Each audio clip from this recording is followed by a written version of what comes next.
nga tukyali ku nsonga z'omukulu ono David Lutalo abaana bamutabukidde obuzibu bwava kugenda kukola live ate n'asoma ennamba bo abayimbi abamu bakirabanga ekiraga nti David Lutalo watuuse okuba ate ng'asoma ennamba oba booking zakendedde kati nno jo yabaddeko n'ezinterview ez'enjawulo ze yakoze ebyo wawuliddeko kati era abaddeko ku TikTok live eya Bruno K ng'atangaaza ku byonna wano no yagiddeyo nti zino ntalo za ndongo waliwo muyimbi munne alukumamu buno obwana ne butandika okulwana. David Lutalo yabadde mu kusunguwavu nnyo eri bapromota ab'enjawulo n'abayimbi agamba nti waliwo omuyimbi alina akabinja ke era ali mu studio akayimba ngenda kakubirako producer Yaledi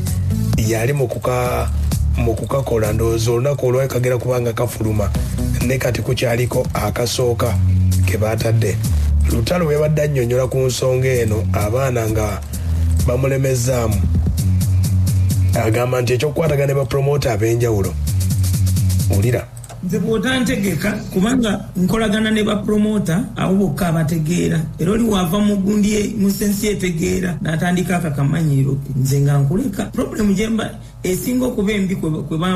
bamnyirira nze kuleka n'ensirika n'ensigala oba wanziba oba akola ki nze nenkwesonyiwa naye n'ensirika kati abantu abalumu balowooza mbu omuntu okusirika busiru si busiru n'akasininaotegeera n'abamu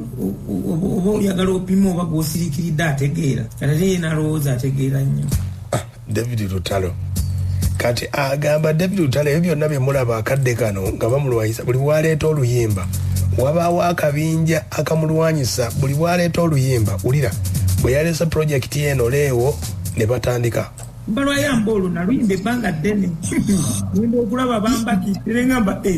nensirika nembawa respect neŋŋamba naye kati omanye ekisinza okumalako plan buli wenta project ng'ezembuzi ezitali mmigwa nga zitandika okumbaki buli wenta project wet nga zinvuma buli wenta project wet nga zinvuma era nako kabadde kakwaso naye bannange kyembabulira kimu waliwo kawambu akamu nakategedde okuva ku information mu eva ewaako kennyini kubanga 10 terikyawoomu ne baŋŋamba kino bwekitine bwekigenda maaso muyimbi kyo yalwanyisa David Lutalo obusungu bwabadde bungi nnyo onambuulira ggwe olowooza muyimbi kyalwanyisa Lutalo kati saagala kutomeregana nandiga nze naye totera kwogera olaba okangudde ku ddoboozi baaba Lutalo banyiize ku luno bakulinyiridde nyebbanga ddene kuno ki ekyasinza okujja ennyo mu mbeera kuba tutera kwogera what really made you get that wamala beza embuzi ogabye bugabi namba kuba luli bampayiriza neŋŋamba okay kindidde full stop pazo ne bagenda mu mirimu gyabwe ne bakola biki pazo wangi sente baziwanze mwe ne munkolera aya David Lutalo bw'abadde ku live eno bamubuuzizza nti Lutalo okuyimba ku byobufuzi okikola otya oyimba wanawa agamba ayimbira mikwano gye gyokka munabyabufuzi yenna nze nga mukwano gwange oba avudde ku level oba avudde mu kibiina ki oba mu kibiina ki nze sireka mukwano gwange yadde abampadde sente kuba nze sente si zintwala okuyimba sente ozinsasula naye nina okubeera ng'oli mukwano gwange kati kyamukisa mubi ti ku level eza waggulu abali mikwano gyange we baneefuulira sayidi endala siina mikwano gyange ku level eza waggulu era kyekiŋŋaana okuyimba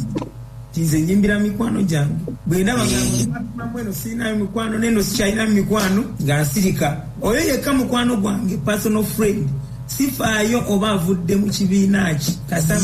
kasaba nga yaliko mukwano gwange kati kulebeza waggulu sikyalina mikwano saidi eno siinayo mikwano naye Lutalo muwulidde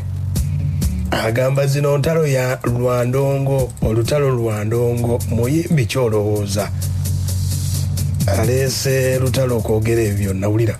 naye ku luno omuntu omu nkambi emu yatukubidde n'agamba nno kyaliwa mutuma abantu we bati babakole ki badyonkere so mubeere careful ngamba ono cowboy aneeseserezaako bulijjo wali omukozeeko kyako Lutalo kuba oli musajja wa mirembe oyagala buli omu ate nali mukoze kutya agamba oyo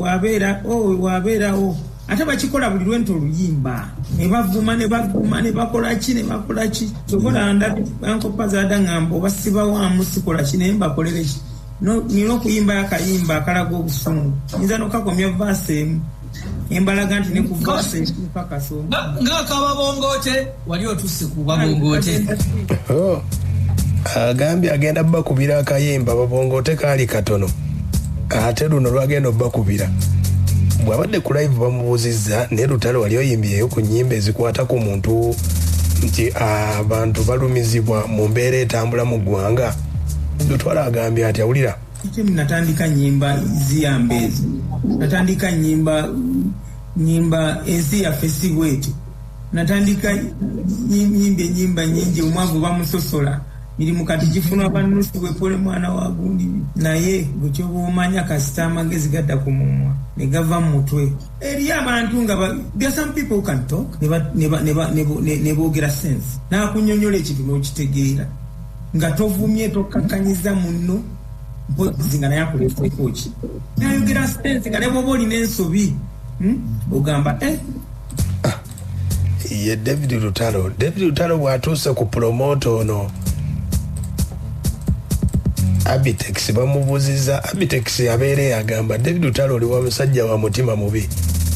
Lutalo agamba atya ulira akamanyira kakatuninge nze nali munyigiddeko obutampa mu butegesi hatu munyigirangako lwaki nze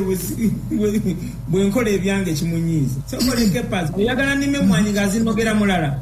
ensalawo tikakati leero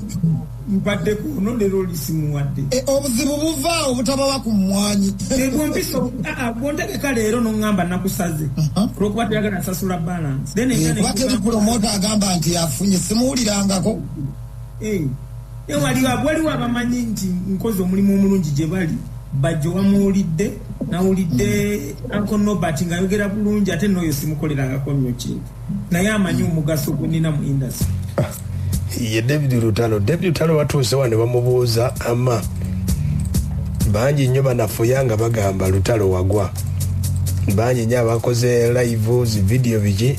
ne bamubuuza David Lutalo tubuulire omuyimbi okugwa kibeera kitya abagudde abaati awulira nze bamanyi nti ekyo ekigambo kirumanya abayimbi kyekivumo kye basinga ovuma omuyimbi nakolaki n'avaamu kati bakikozesa n'ekirala olulimi lutonzi birogo kati bibeera nga biyimbirira nefe abamu twetoloddwa amaanyi ga Katonda divine power amaliriza live eno ng'agamba agenda mu studio agenda kuteekamu obusungu bwonna mu luyimba kagenda kuba katya nakayimba kegenda oyimba maze ogenda bayimba muko kubanga bali ku lutinza akabinja kabantu nga 3 bwe bunvumo okuva edda bwenziriŋŋana ndaba naye nga ne bwe batuma yedda wali eri mu kasonda neseka kakati akayimba kenja okuyimba kagenda twaliramu akabinja ako si ka muntu omu naye akabinja ako ak'abantu nga 3 akabinja we kanakuddamu ako Lutalo onookola otya bwegata mu nnyimba zakweddamu nako ekanakuddamu omanye ennyumirwa gye nnyumirwamu okunvuma ng'ennaku zino batandise okunyumirwa okuvuma baaba Lutalo olaba nkoze nedda nga boogezi annange liri pazo omukunja ye yabireese bino byonna kati David Lutalo ku weekend abamunju ye ng'ali ku live ya TikTok oba yakoowaana kakkana ate nga wamubulabye asoma n'ennamba y'essimu nti bannange mutuwe ku mirimu abaagala okubukinga David Lutalo 0701 703590 David Lutalo bwe wagendanga okubukinga ne bakugamba emyezi 4 mu maaso jajjula bwe guba mukolo guschedule gwongezeeyo okumufuna kiba kitegeeza ekintu kyafa kati balinze kimu kwekwasa Museveni yamalawo endongo yes Museveni waba agimazeewo agenza ogimalawo nga mwe ba main stakeholders mukozeewo katuveeko wano mulango njombuulire Lutalo ani amulwanisa muyimbi kyoyo bannange